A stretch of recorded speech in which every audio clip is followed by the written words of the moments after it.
Yeah, you're right. Maybe it's I call 15 this minutes. meeting of the House Ways and Means Committee to order and note for the record that a quorum is present. And our first order of business is approval of the minutes from Monday, February 26, 2024.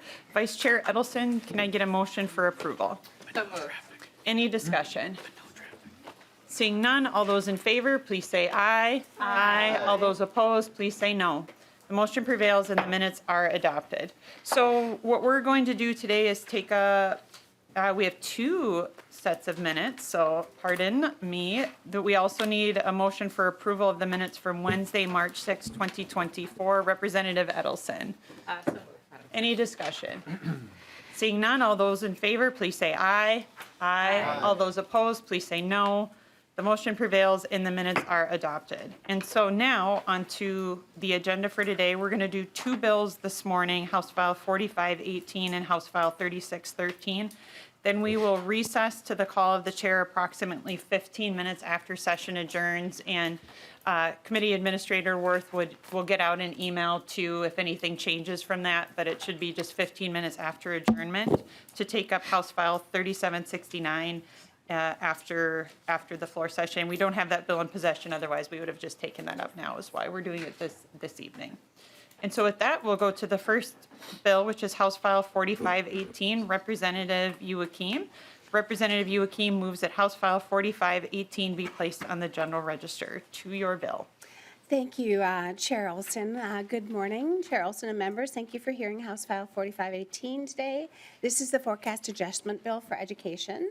The bill makes adjustments to the fiscal year 2024 appropriations to match the February 2024 forecast data to the best estimates of the state aid required for each of the K through 12 programs and appropriations. So generally, a change in the estimated pupil counts or a change in a program participation is the most likely cause for a forecast adjustment, but it's something that we do every year. The changes in appropriations are real, and the changes must be enacted into law.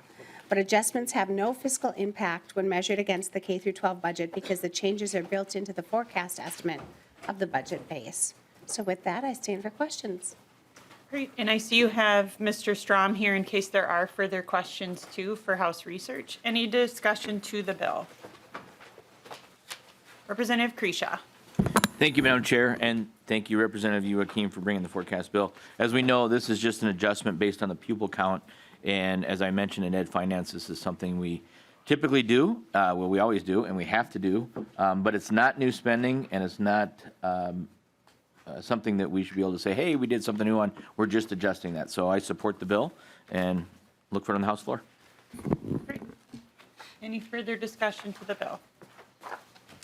Seeing none, Representative Youakim, anything further? No, Chair Olson, it's a good bill. Vote for it. Thank you. Wonderful. Representative Youakim renews her motion that House File 4518 be placed on the general register. All those in favor, please say aye. Aye. All those opposed, please say no. The motion prevails and House File 4518 has been placed on the general register. Thank you. In our next bill, you'll sense the theme with the forecast. House File 3613, the forecasted Metro Mobility clarification, and that's Representative Hornstein. And as he makes his way up, I, on his behalf, will say that Representative Hornstein moves House File 3613 to be placed on the general register. And when you're ready, to your bill.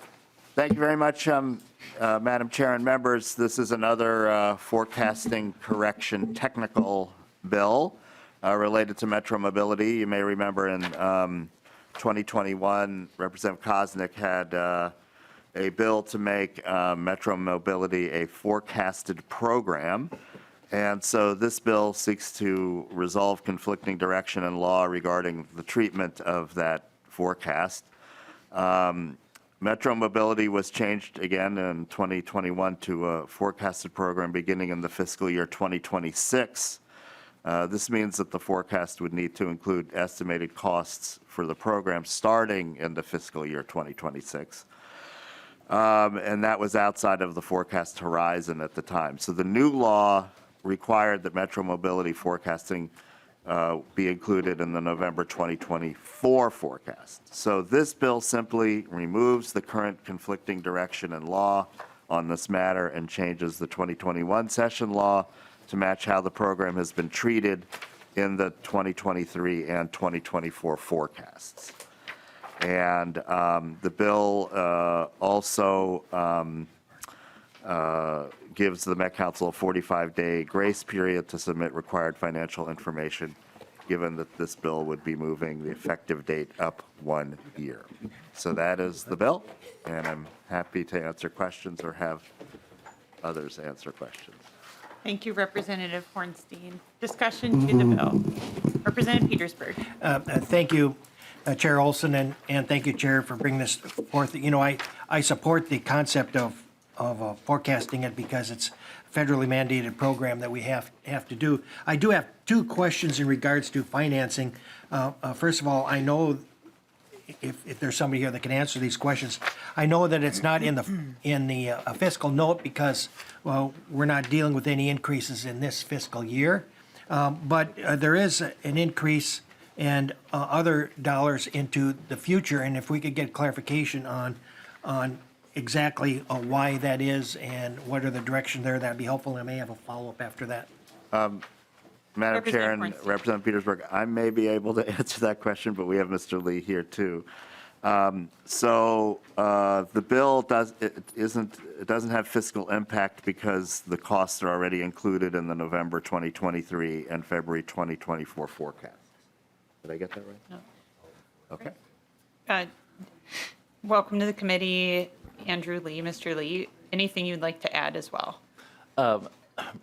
Madam Chair and Representative Petersburg, yes, and the cost change, the current base appropriation for Metro Mobility is about $56 million a year, or about $112 million a biennium, and the forecasted increase for the 2026-2027 biennium is $98 million in addition to that $112 million base. So the total forecasted appropriation or base for the 2026-2027 biennium for Metro Mobility is $210 million. Representative Petersburg. Thank you, Chair Olson and Mr. Lee, for that. Do we have a general idea on what the cost increases come from? What caused that kind of increase? Because that's about a double increase in the funding base. Mr. Lee. Madam Chair and Representative Petersburg, I would have to defer to the Met Council on that, although I would, the Metro Mobility is a contracted service, so it is whatever the Met Council assumes they will have to pay for contractors to provide the Metro Mobility bus service. Representative Petersburg. Thank you, Chair Olson. Would it be possible to have somebody from Met Council come and? I'm looking, yes, it does look like we have someone here. They're making their way up.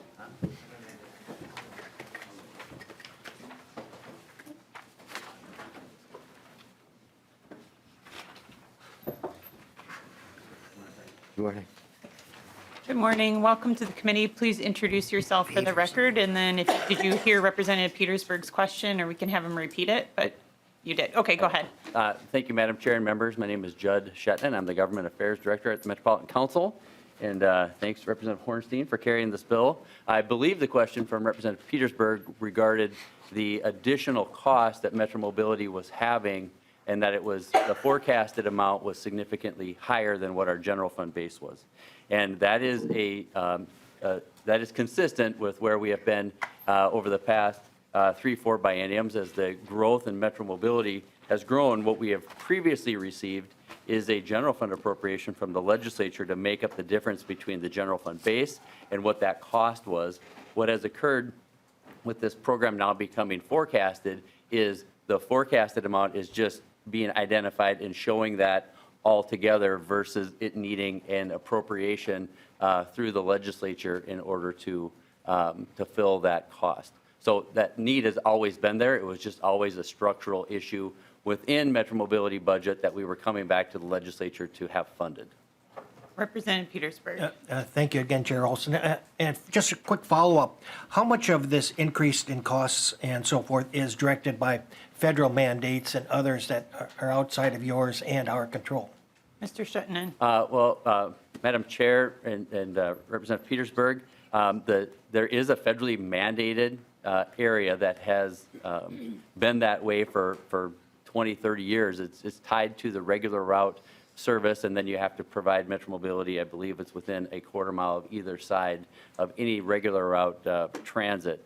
The legislature then, back in 2007, I believe Representative Holberg and Senator Murphy carried a bill that then mandated the state area, and so that has been in place for 15, 18 years.